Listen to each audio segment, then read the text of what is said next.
ಹೆಸರಾಯಿತು ಕರ್ನಾಟಕ ಉಸಿರಾಗಲಿ ಕನ್ನಡ ಎಂಬ ಕರ್ನಾಟಕ ಸಂಭ್ರಮ 50ರ ಅಂಗವಾಗಿ ಕೊಪ್ಪ ಪಟ್ಟಣದಲ್ಲಿ ಕನ್ನಡ ಜ್ಯೋತಿ ರಥಯಾತ್ರೆ ನಡೆಯಿತು. ಬುಧವಾರದಂದು ಬಾಲಗಡಿಯ ಕನ್ನಡ ಭವನದಿಂದ ಅದ್ದೂರಿಯಾಗಿ ಕೊಪ್ಪ ಪಟ್ಟಣಕ್ಕೆ ಬರಮಾಡಿಕೊಳ್ಳಲಾಯಿತು.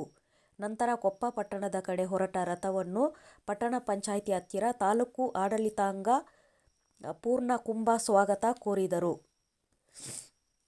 ನಂತರ ತಾಲೂಕು ತಹಸೀಲ್ದಾರ್ ಮತ್ತು ಕಾರ್ಯನಿರ್ವಹಣಾಧಿಕಾರಿಗಳು ಪಾಲ್ಗೊಂಡು ಅಧಿಕಾರಿಗಳು, ಜನಪ್ರತಿನಿಧಿಗಳು, ಕನ್ನಡಪರ ಸಂಘಟನೆಗಳು ಅಭಿಯಾನದ ಅಂಗವಾಗಿ ಇಂದು ಕನ್ನಡ ಜ್ಯೋತಿ ರಥಯಾತ್ರೆಯನ್ನು ರಾಜ್ಯದೆಲ್ಲೆಡೆ ಸಂಚರಿಸಿ ಕರ್ನಾಟಕದ ಶ್ರೀಮಂತ ಇತಿಹಾಸ, ಪರಂಪರೆ, ಸಂಸ್ಕೃತಿ ಮತ್ತು ಸಂಪ್ರದಾಯದ ಬಗ್ಗೆ ಜಾಗೃತಿ ಮೂಡಿಸುತ್ತಿರುವ ಈ ಜ್ಯೋತಿ ರಥಯಾತ್ರೆಯನ್ನು ಆದರದಿಂದ ಸ್ವಾಗತಿಸಿದ ಎಲ್ಲ ಕನ್ನಡ ಅಭಿಮಾನಿಗಳಿಗೂ ನನ್ನ ಕಡೆಯಿಂದ ಅಭಿನಂದನೆ.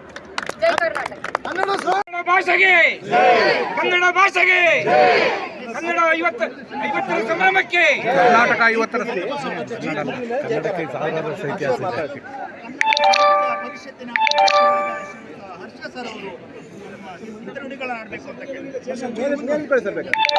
ಮುಂದೆ ಬನ್ನಿ ಸರ್, ಸ್ವಲ್ಪ